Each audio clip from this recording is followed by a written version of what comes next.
What's up, YouTube? It's Jonathan Hayes from the Troubadours Guild. I'm here to talk a little bit about Lagrima. So this piece is a very, very, very popular piece for classical guitar. And it's a very popular beginner piece. And that's why I chose this one to talk about interpretation. Because, you have to play for quite a while to interpret Chopin's music, I would say, or something like that. But something like this gives you a nice, easy landscape to start this whole practice with. And in this way, you'll actually be able to appreciate a little bit more of playing, because you'll be able to let a more fun side of yourself out while you're playing. So what does this do for your confidence? It skyrockets it. If you're able to play a piece and you feel like you're interpreting it yourself, you feel like you're able to color the way you want to color it, it's really fun, and when you do it, you feel really good about yourself. So, I say you should start early doing this, to be quite honest. It's very good to have that freedom to do that. So, if you've read my blog, in the article about this, it's a two-part thing. You know that I'm talking about making a story up, and making that story happen with the two part A's, the two part B's, and then resolving with the part A. But let us talk a little bit about that. What I want to do when I do it is I make up a story, and I try to go for practice, I try to go as simple as possible. When I say story, I mean like we met, we fell in love, she died. That sucks. That's pretty much the story. It's kind of sociopathic, but I mean, you want it to be that simple though, so you can put it together and you can color it with broad strokes first. Then you can come in and tickle it with some contrast here and some textures here. You can talk about how it felt or whatever. But mainly you want to start off with the two A's kind of being somewhat uniform, and then as you go on you can play even those two A's differently. Let's talk about first how to do that, because when you're practicing you can do on your own playing it uniform, the A, and then the B, playing that uniform, and then playing the last part the same way as you did the first two A's.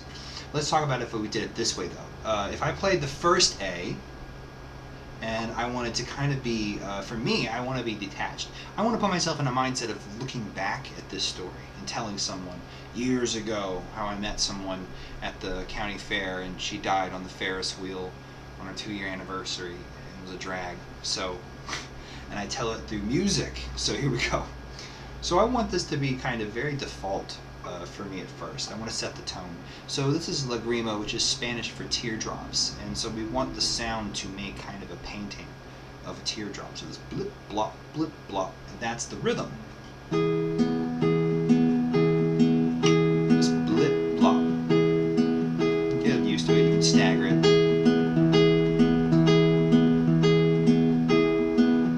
When we have our picture of these teardrops just dropping,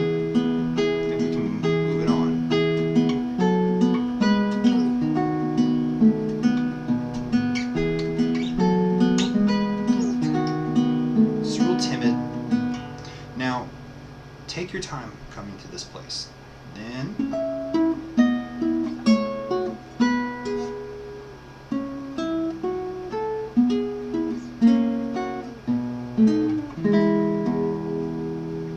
nice and simple, because I'm telling the story. But now, Grandpa, why didn't you ever tell me about this person? Well, I have to change the texture now of the second go around. For me, I'm going to make it a little louder and vulgar and kind of in your face with the brassier tone. And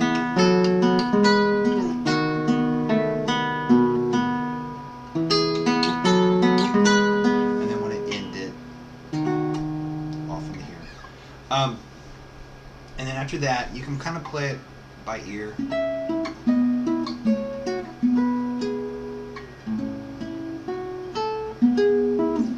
But I want to wrap it up right there. Now this is all my personal take on this, by the way. So this is not a de facto interpretation. This is just an example to show you how you can do it yourself. So what do I mean by wrapping it up? From here, I kind of want a hesitation, be like, and then she died. I want to be like that, just tie it up really fast, because you don't want to talk about it. It's painful. So we kind of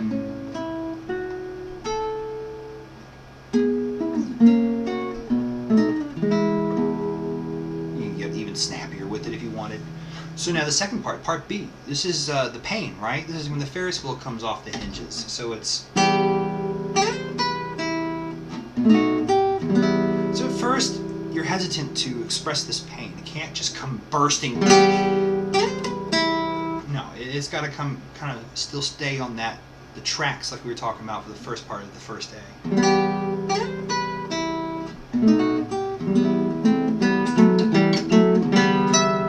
And then from here, we can keep moving on. I like the kinetic movement of that. I think it tells more of the Ferris wheel story. Trail it off, and then we move into our crescendo. Now, I like to kill it the first time around like that, because that's the moment I like to tell that she finally died. So that's my, we move into that place to kind of tell it very, very sullen and very alone. Kind of how it would feel like if your loved one died. So, we'll be going from here.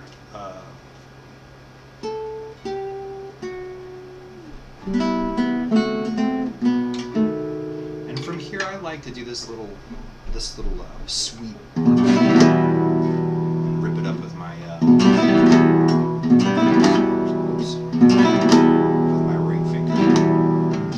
So you do it again. This time you can put a little bit more passion, either by gutting the strings or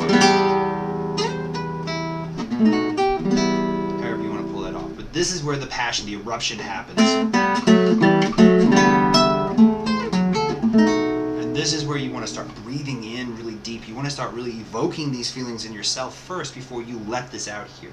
And then I like to dry it up a little bit. And then I like to make that. That little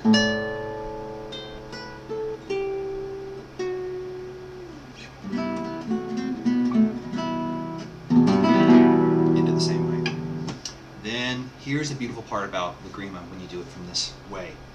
The last part is ironically sad, or ironically happy.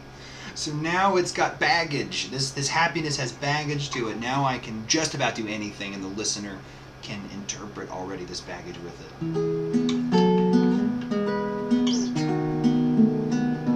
See what I'm saying?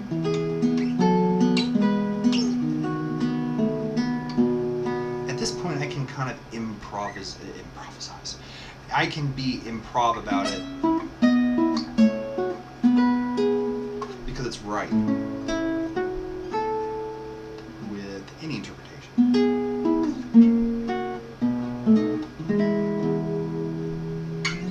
So what you do with this for practice is you spend time drawing and painting out the story. You just keep making new things to it. Why did I do it silly? Because silly is really easy to think of. I mean, you don't want to exhaust yourself emotionally unless that's really your thing.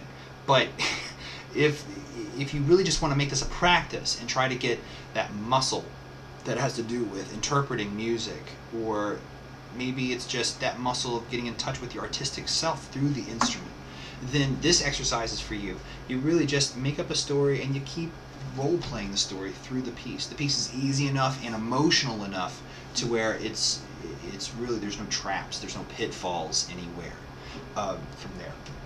So anyways, we're going to be doing more electric stuff this week too, so stay tuned for that. This is just going to be 2 videos with the classical guitar. It's not always going to be classical-ish. It's not going to always be finger-picking. It's not even always going to be acoustic.